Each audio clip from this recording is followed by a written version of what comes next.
বাংলাদেশের যেই ক্রিকেট বোর্ডের ব্যাপারে ক্রিকেট বোর্ডের স্টান্সের কারণে এটা তারা টেস্ট ছিল সেই ক্রিকেট বোর্ডের উপরে অনাস্থা জ্ঞাপন করছে বাংলাদেশের সকল শ্রেণীর ক্রিকেটাররা সকল ফরম্যাটে ক্যাপ্টেনরা।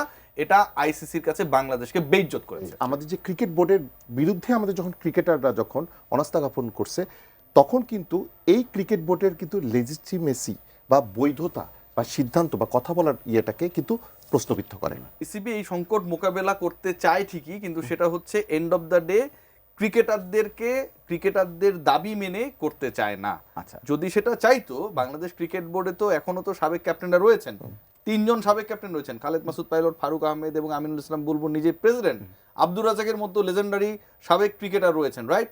সো এই ক্রিকেটাররা যারা বাংলাদেশ ক্রিকেট বোর্ডের ডাইরেক্টর, তাদের যদি ন্যূনতম ক্রিকেটের প্রতি ভালোবাসা এবং নিজেদের প্রতি মান সম্মানের ব্যাপারে সচেতনতা থাকতো, এই ব্যাপারটা কোনোভাবেই তো ভাই মানার কথা না। আচ্ছা, আপনি সাংবাদিক, আরেকজন সাংবাদিক সে যদি অপরিচিত হয় ভাই, তাকে যদি অতর্কিতে আক্রমণ করা হয়, আপনি এটা কোনোভাবে অ্যাকসেপ্ট করবেন না, কোনোভাবেই। কিন্তু রিয়াসত ভাই এখানে তো একটু কথা হয়ে গেল, সেটা হচ্ছে আমাদের যে বিসিবির যে সভাপতি আছেন বুলবুল ভাই, উনি তো নিজেও একজন ক্রিকেটার ছিলেন। এক্স্যাক্টলি।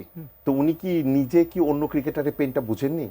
এটা ওই কথাটা বলা মানে আলটিমেটলি কিন্তু ইয়ে করে ভাই, ক্রিকেটারদের সাথে তার এত দূরত্ব আমার কাছে মনে হয় যে নাজমুলদের সাথে সখ্যতার কারণেই, মানে থাকে না একটা যে আসলে ভালোবাসাটা ওইদিকে বেশি, বড় ভাই হিসেবে তিনি এই সমস্যা সমাধান তিনি তো কোনো যোগাযোগই করেন নাই। আজকে অফিসিয়াল প্রেস কনফারেন্সে যখন মোহাম্মদ মিঠুন এই কথাটা বললেন যে আমাদের সাথে কোনো যোগাযোগ হয় নাই, এখন ওনার তো মোবাইল ফোনটা আমরা কোনো জ্যামিং প্রযুক্তির মাধ্যমে অফ করে দেইনি যে তার সাথে যেন কেউ যোগাযোগ করতে না পারে, অথবা এমন কোনো অবস্থা হয় নাই যে আসলে বাংলাদেশের বাইরে ওই যে থাকে না গুম হয়েছে অনেকে নাকি বিভিন্ন জায়গায়, যে মিঠুনকে গুম করে নিয়ে গেছে, বুলবুল ভাই চেষ্টা করতেছে, পারতেছে না, অথবা ইন্টারনেট বন্ধ হয়ে যায়নি, যে বাংলাদেশের সময় ইন্টারনেট বন্ধ হয়ে গেছে, সেটাও তো হয় নাই। উনি কি ফোন করলে আজকের যোগাযোগটা দেখে মনে হয়েছে, আজকের ঘটনা দেখে মনে হয়েছে যে ইরানে বিক্ষোভ করতেছে না, হ্যাঁ, সাধারণ মানুষ, আর ওখানকার ইন্টারনেট বন্ধ করে দিয়েছে। ট্রাম্প হচ্ছে আবার মাস্কের সাথে যোগাযোগ করতেছে ওখানে স্টারলিং লাগানো যায় কিনা, যে সাধারণ মানুষ যেন যোগাযোগ করতে পারে।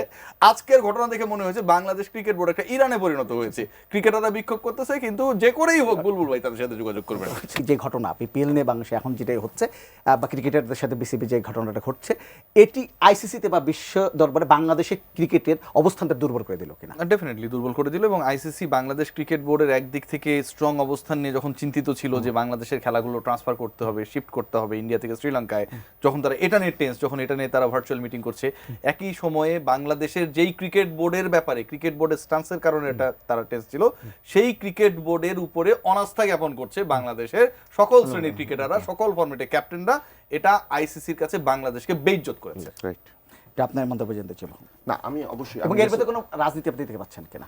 না, এর মধ্যে রাজনীতি, আমরা তো পুরো দেশ এই ক্ষেত্রে কিন্তু এখন কিন্তু ঐক্যবদ্ধ, মানে এই ঐক্যবদ্ধ অবস্থাটা পরিবর্তনের ব্যাপারে আপনি কোনো পলিটিক্স দেখতে পাচ্ছেন না? আমি এই ক্ষেত্রে কোনো পলিটিক্স দেখতে পাচ্ছি না, বাট আমাদের এই সকল মন্তব্য করার আগে আমাদের আসলে একটু ভেবেচিন্তে মন্তব্য করা উচিত। তা ভাই যেটা বললো যে আইসিসি যে স্ট্যান্ড নিতে যাচ্ছিল, সেক্ষেত্রে আমাদের যে ক্রিকেট বোর্ডের বিরুদ্ধে আমাদের যখন ক্রিকেটাররা যখন অনাস্থা জ্ঞাপন করছে তখন কিন্তু এই ক্রিকেট বোর্ডের কিন্তু লেজিটিমেসি বা বৈধতা বা সিদ্ধান্ত বা কথা বলার ইয়েটাকে কিন্তু প্রশ্নবিদ্ধ করে না।